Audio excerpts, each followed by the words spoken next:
homemade Japanese style pancake. Gawin po natin, madali lang po ito. Ito lang yung aking kailangan, regular pancake mix. So sa isang box, meron po tayong dalawang pakete. Meron tayong ilang piraso ng itlog at evap milk. Yung sikreto ng Japanese pancake, nasa paghahalo po natin ng itlog at saka sa gamit na ginagamit po natin o sa mga utensils. Ilalagay ko itong dalawang pakete at ilalagay ko yung ating mga itlog. 5 itlog ang aking gagamitin. Yung egg white, ilalagay ko siya dito sa separate bowl. Siguraduhin po ninyo na walang mahahalong egg yolk dito sa ating egg white. By the way, ngayong Christmas po, December 25, close po tayo sa Lloyd's Kitchen. Pero ngayong December 24, open po tayo. Order po kayo ng kiniing sa mga gusto pong maghanda ng pinikpikan sa kanilang Noche Buena. Okay, so nailagay na po natin yung ating 5 piraso ng itlog. Lalagyan ko lang ng gatas. Ilalagay ko lahat itong isang maliit na gatas. Approximately nasa 1 cup po ito. At yung ginamit natin na pancake mix, 400 grams. Ginagamit sa pancake at saka sa mga waffle. Haluin po natin siya hanggang sa maging smooth. At makikita natin wala na po yung kanyang mga lumps. Now, gawin na po natin yung ating egg white. Sa paggawa ng Japanese pancake, kailangan talaga ng high-speed mixer.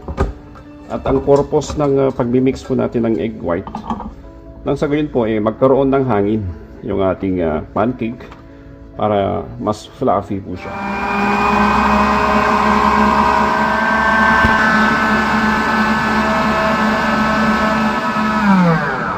Okay, pwede na po yan. Ilalagay na po natin yung ating butter mixture dito sa ating mirang. Itong mirang, yan po yung sikreto kung bakit fluffy yung Japanese pancake. Fold natin siyang ganyan. So makikita nyo, malaki yung volume ng ating mixture. At isa pang sikreto sa paggawa ng fluffy na Japanese pancake, kailangan lutuin nyo to kaagad. Para maluto agad, gagamit ako ng 2 pan. Lalagyan pa rin po natin siya ng butter or margarine kahit na non-stick. So ganito lang po yan.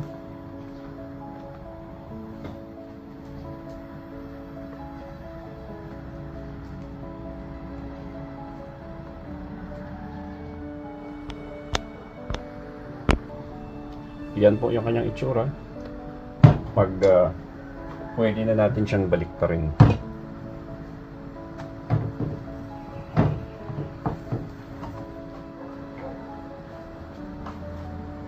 Pag naluto na po, tanggalin na po natin.